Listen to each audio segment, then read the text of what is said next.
Assalamualaikum warahmatullahi wabarakatuh. Perkenalkan, nama saya Devi Amelinda dari Prodi Perencanaan Tata Ruang dan Pertanahan kelas PTRA dengan 3 digit NIM terakhir 033. Di sini saya akan mempresentasikan tugas pendidikan agama Islam dengan judul Islam sebagai satu-satunya agama samawi. Agama merupakan sistem tertinggi yang mengatur kehidupan dengan Tuhan, manusia, dan juga makhluk hidup lainnya yang pada dasarnya semuanya mengajarkan pada kebaikan. Nah, konsep agama sendiri itu terbagi menjadi dua, agama adli dan juga agama samawi. Nah, agama adli ini merupakan agama budaya yang diciptakan oleh manusia berdasarkan tradisi kepercayaan turun-menurun. Berbeda dengan agama samawi yang merupakan agama langit yang turun dari wahyu Allah Subhanahu wa taala.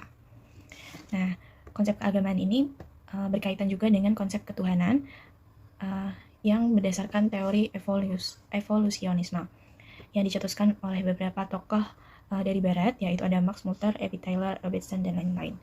Di sini ada 5 bentuk kepercayaan. Yang pertama ada dinamisme, henoteisme, politeisme, animisme, dan juga monoteisme. Masuk ke dalam pokok bahasan sejarah agama samawi dari masa ke masa.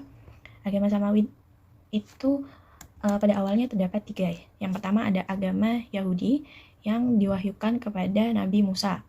Lalu ada agama Nasrani yang diwahyukan kepada Nabi Isa. Yang ketiga ada agama Islam yang diwahyukan oleh Nabi Muhammad. Nah, yang pertama ini agama Yahudi. Agama Yahudi itu turun dari keturunan Nabi Ibrahim dengan Siti Sarah. Munculnya agama ini karena adanya kekosongan kepemimpinan pada masa itu.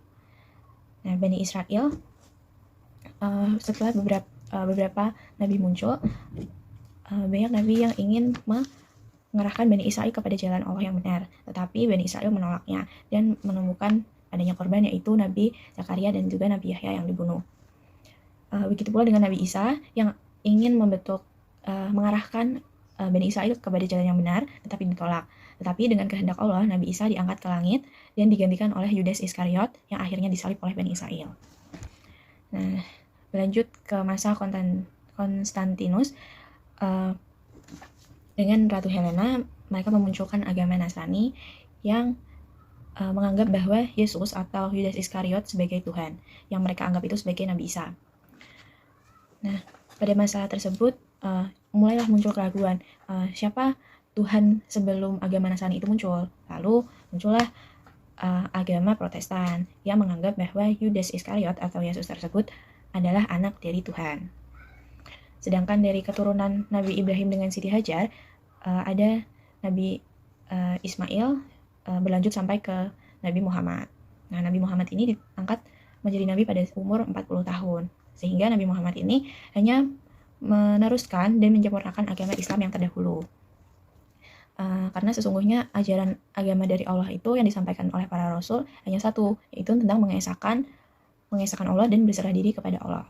Lanjut ke pokok bahasan inti, yaitu Islam sebagai satu-satunya agama samawi di dunia. Nah, pada dasarnya agama samawi itu hanya satu dengan prinsip dasar akidah, meskipun syariatnya berbeda-beda, bergantung dengan kondisi zaman tersebut. Sudah dijelaskan di dalam Al-Quran. Quran Surat Asy-Syura ayat 13. Dia telah mensyariatkan bagi kamu tentang agama apa yang telah diwasiatkannya kepada Nuh dan apa yang telah kami wahyukan kepadamu dan apa yang telah kami wasiatkan kepada Ibrahim, Musa, dan Isa, yaitu tegakkanlah agama dan janganlah kamu berpecah belah tentangnya. Quran Surat Ali Imran ayat 67. A'udzubillahi minasyaitonirrajim. Bismillahirrahmanirrahim. Ma kana Ibrahimu Yahudiyyan wala Nasraniyyan walakin kana hanifan musliman wa ma kana minal musyrikin. Yang artinya, Ibrahim bukan seorang Yahudi dan bukan pula seorang Nasrani, akan tetapi dia adalah seorang yang lurus Muslim dan dia tidaklah termasuk orang-orang musyrik. Agama Islam juga sudah memenuhi unsur-unsur agama yang berlaku, yaitu di antaranya ada sistem credo yang mengatur tata keimanan atau keyakinan mengenai adanya suatu yang mutlak, yaitu Tuhan. Nah, ada pula mengenai sistem ritus yang mengatur tata peribadatan manusia kepada yang dianggap mutlak. Nah, di agama Islam ini sudah jelas ya mengenai sistem peribadatannya seperti sholat dan lain sebagainya. Dan yang terakhir ada sistem norma yang mengatur tata kaidah hubungan manusia dengan manusia lain serta makhluk lain sesuai sistem yang ada di atasnya.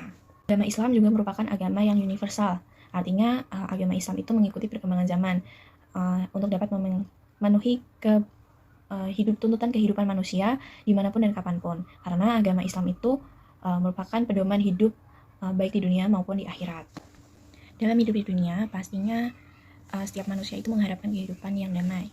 Nah, mengutip dari buku menurut Taufiqullah ini, Islam dapat menciptakan perdamaian di dunia yang disebabkan oleh beberapa hal. Yang pertama, Islam itu dapat menyatukan umat manusia tanpa adanya diskriminasi sedikit pun mengenai fisik ataupun budaya. Islam tidak memandang hal tersebut.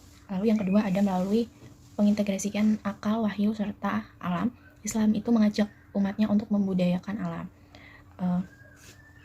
dengan dasar bahwa segala sesuatu yang ada di bumi ini adalah milik Tuhan. Jadi kita harus bisa menjaganya dan memanfaatkannya secara merata untuk semua makhluk yang ada di bumi. Lalu yang ketiga, Islam itu mengajarkan segala prinsip dalam kehidupan mengenai akidah, ibadah, pendidikan, keluarga, dan lain sebagainya untuk memenuhi perkembangan zaman.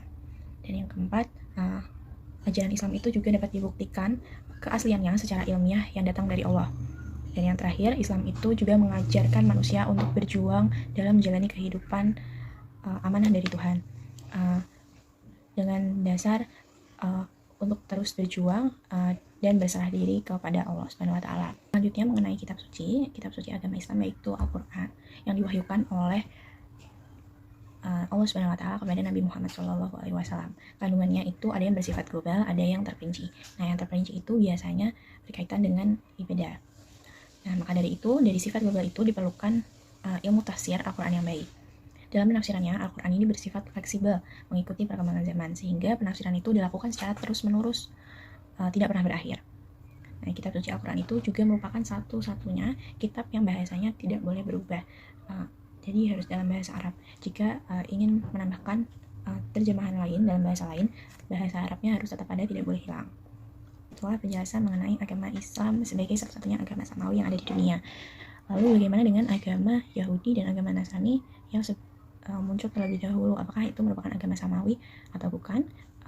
Jawabannya untuk agama asli dari keduanya yang merupakan agama samawi yang sebenarnya ajarannya sama, yaitu mengesahkan Allah dan berserah diri kepada Allah. Tetapi untuk agama yang sudah diubah dengan manusia mengikuti budaya itu merupakan agama asli. Untuk sekarang agama samawi yang ada di dunia itu hanya satu, yaitu agama Islam.